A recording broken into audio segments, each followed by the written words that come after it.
Hi guys, for this video, meron tayong dalawang unit na Novreach SSP1 and WE Glock 70 na Gen 4. Ayan. Ito is unit ng ating grand winner. Ayan. So, congratulations kay Sir Bong Sabas. Napakaswerte. Tumaya lang siya sa atin ng 300 pesos yung slot. Tapos siya yung maswerte. Dalawang unit agad yung mapapanalunan niya. O, diba? So, yun. Syempre, before ko siya i-process for packing, syempre, kailangan i-test natin and i-check natin yung unit na napanalunan niya. Ayan. So, start siguro tayo sa Novreach.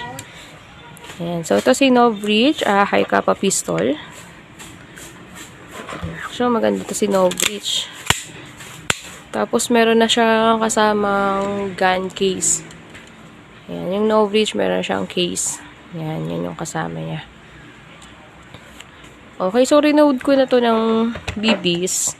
Lagyan na lang natin ng gas para matest na agad natin yung unit. Ayan. So, si Novreach, dahil na high kappa, same siya na ito yung pinaka manual safety. Ayan. Okay. Ayan. So, ganito yung kanyang markings. Merong made in Taiwan. May markings na Novreach. Meron ding markings sa ilalim at marilings na pwede nyo siyang lagyan ng accessories, flashlight, or anything na pwede. Okay.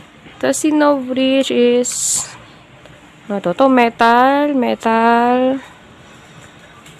polymer. Ayan. Okay, so test fire tayo. Always trigger finger out. So, test natin yung unang unit ni Sir Bong.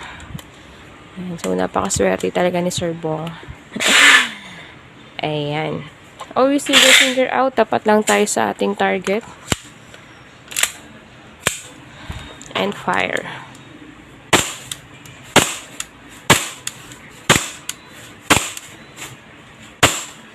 Yun, wala na siyang bala. Nag-slide lock na. Tingnan nyo guys yung angas ng barrel. Oh. Diba? Ang pogi ni Novreach. So, wala na siyang bala. Release magazine. Then, baba lang natin to. And trigger for hammer down.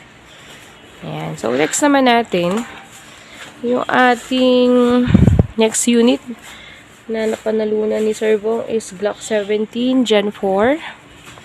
Ayan, made in Taiwan. Ganito yung marking sa mga WE.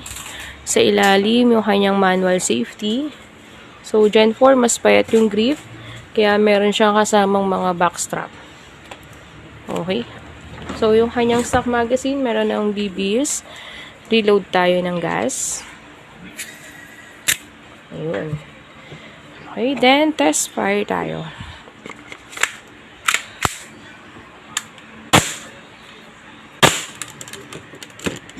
Natin.